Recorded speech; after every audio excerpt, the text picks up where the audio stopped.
Ladies and gentlemen, boys and girls, welcome to the Music Lab podcast. My name is Dogg, and I'm so excited to be back with you for day two of our South by Southwest recap. What a day we had yesterday, ladies and gentlemen.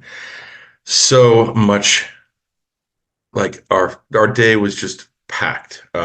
And we'll go through it, the bands that we saw, the stuff that we did, the people we met, and yeah, just a great day, and so excited for day three. But let's talk about yesterday.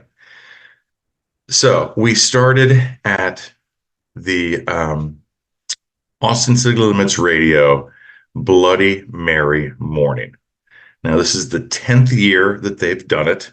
They do it on 6th Street near the Whole Foods at this like building, this like corporate office. And it's this whole backyard, free Bloody Marys with Tito's. They had different kind of beer, some cider. They had breakfast tacos. So we've gone to it pretty much every year that we've been to South by. So this one did not disappoint. The first artist that we saw was an artist named John Muck, and he is from Uganda, now living in Austin. Singer-songwriter, played acoustic by himself on stage, so he kind of kicked off the festivities. Then we had X-Ambassadors. Most of you are familiar with them. I am obviously very familiar with them, but I had not listened to them in a while, since when their first album came out. So the new stuff, they have a new album coming out, was excellent. They put on a fantastic show. Definitely well worth seeing them. And then we got to see David Shaw, the lead singer of the Revivalists. And ladies and gentlemen, he has a solo album that he put out in 2021. But for the most part, he said that he has an album that will be released in the fall. Did not do a single Revivalist song on his set. He was only supposed to play 30 minutes. He played 45 minutes. He went out into the crowd. It was just a fantastic show. Well done, Mr. Shaw. We've seen the Revivalists before. And yeah, there was no drop off. The band, he had two backup singers. It was a 6-piece band behind him. So just fantastic. He did an amazing job.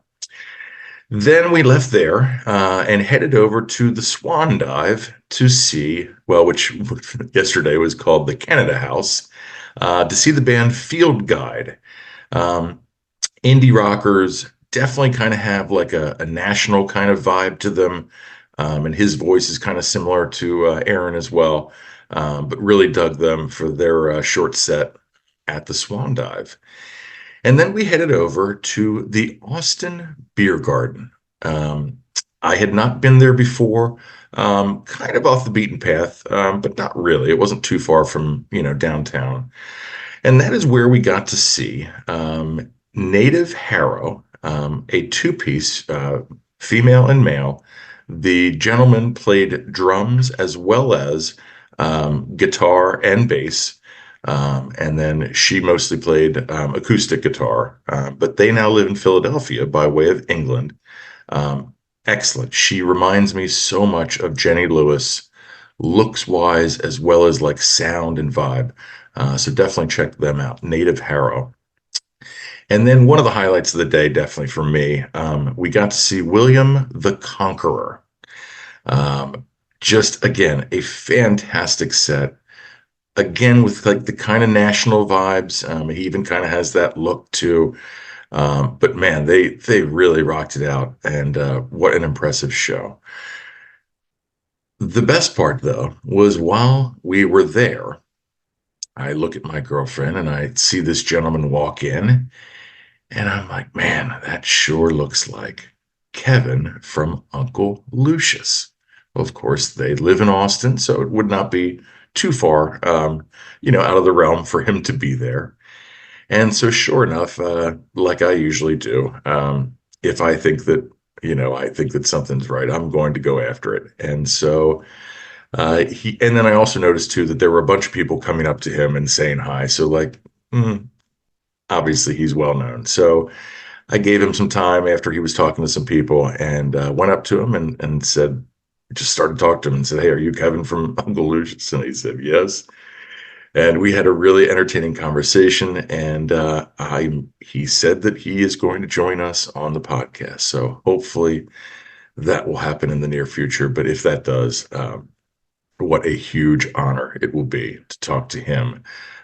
Because as you know, or if you don't know, they released their new album after I think 8 years or 6 years of kind of being away from the scene and not doing anything. He released a solo album or two, but yeah, he their album last year was absolutely fantastic.